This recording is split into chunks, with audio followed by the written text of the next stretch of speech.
Bonjour tout le monde et soyez le bienvenu chez votre chaîne ESPTP Channel. Dans ce tutoriel, on va voir ensemble une comparaison entre les différents régimes de neutres d'une part.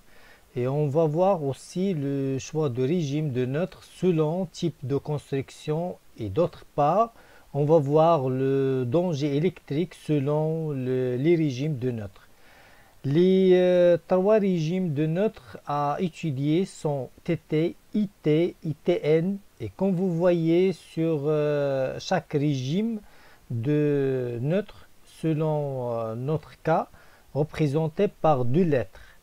Le premier lettre en rouge est désigné la situation de neutre de transfo par rapport à la terre de transfo.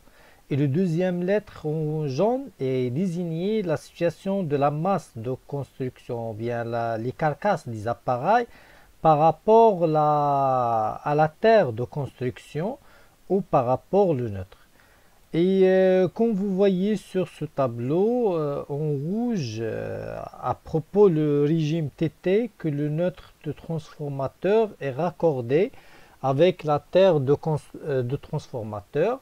Et en jaune, on a la masse ou les carcasses des appareils est raccordée avec la terre de construction. Et on va voir ça en détail après. À propos, le deuxième régime IT, le premier lettre I en rouge signifie que le neutre de transfo est isolé de la terre de transformateur. Le deuxième lettre en jaune signifie que la masse des appareils sont raccordées avec la terre de construction et on va voir ça en détail sur un schéma explicatif.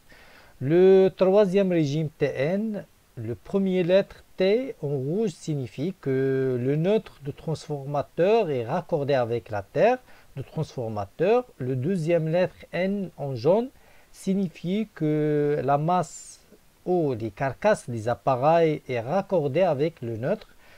Et comme vous voyez, à propos le régime de neutre TT, représenté par le schéma suivant, puisqu'on a un poste de transfo avec leur terre représentée en vert, et on a soit l'alimentation ou la distribution de ce transfo représenté par trois phases avec le neutre pour la distribution.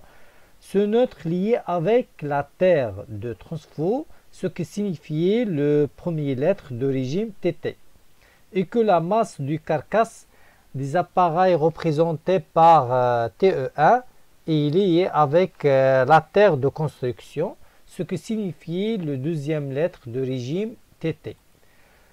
On utilise le régime TT pour la majorité des projets de construction tels que les immeubles, villas, les écoles, etc. On peut utiliser aussi le régime, plutôt le différentiel pour les disjoncteurs ou interrupteurs de protection dans un tableau électrique. Le deuxième régime de neutre s'appelle IT, représenté par le schéma suivant, semblable au schéma TT, sauf que le neutre de transformateur est isolé à la terre de poste de transfo via une résistance avec un contrôleur permanent d'isolement, ce qui signifie le premier lettre de régime IT, et que la masse des appareils raccordés avec la terre de construction. On utilise régime IT pour les hôpitaux, les aéroports, les salles de concert, car l'alimentation électrique ne doit en aucun cas être interrompue. Donc, on ne peut pas utiliser le différentiel pour les disjoncteurs ou interrupteurs de protection dans un tableau électrique. Le troisième régime de neutre s'appelle TNC, puisque le neutre de transfo est raccordé avec la terre de transfo comme représenté par le schéma et que la masse aux carcasses des appareils est liée avec le neutre et le neutre de son tour est lié avec la terre, puisque le neutre et le conducteur de terre sont confondus, ce qui signifie la lettre C de régime TNC.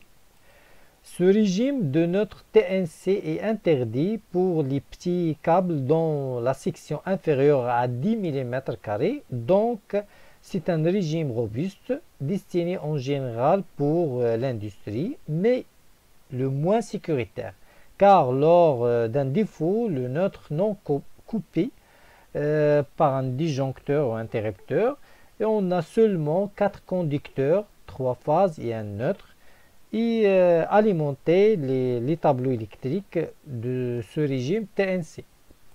Le quatrième régime s'appelle TNS, et d'après le schéma, le neutre de transfo est raccordé à la terre de transformateur, ce qui signifie la première lettre de régime TNS.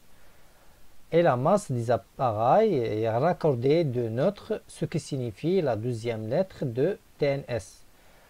IS signifie que le neutre et le conducteur de terre sont séparés, ce qui signifie la troisième lettre. Et on a aussi 5 conducteurs, 3 phases neutres et la terre, qui alimentaient les tableaux électriques de ce régime TNS. Ça d'une part. Et d'autre part, le régime de neutre TNS est recommandé pour les petits câbles dont la section inférieure à 10 mm², et le régime de neutre TNS doit être en aval par rapport au régime TNC. Autrement dit que le tableau électrique de régime TNS alimenté depuis un autre tableau électrique de régime TNC. Maintenant, on va voir le danger électrique selon les régimes de neutre. Lorsqu'on a un contact direct de l'homme avec un conducteur nu, il y a un danger quel que soit le régime de neutre. Et lorsqu'on a un contact indirect de l'homme avec ce truc-là, dans ce cas, il y a le danger pour l'homme au régime TT et TN. Par contre, on n'a pas de danger au premier défaut au régime IT, mais au deuxième défaut, il y a un danger pour l'homme. Voilà, merci beaucoup pour votre attention. N'hésitez pas de faire liker et abonner afin de recevoir les derniers vidéos dans le domaine de bâtiment, travaux publics. Au revoir et à la prochaine vidéo. Merci encore une fois et à la prochaine vidéo. Au revoir.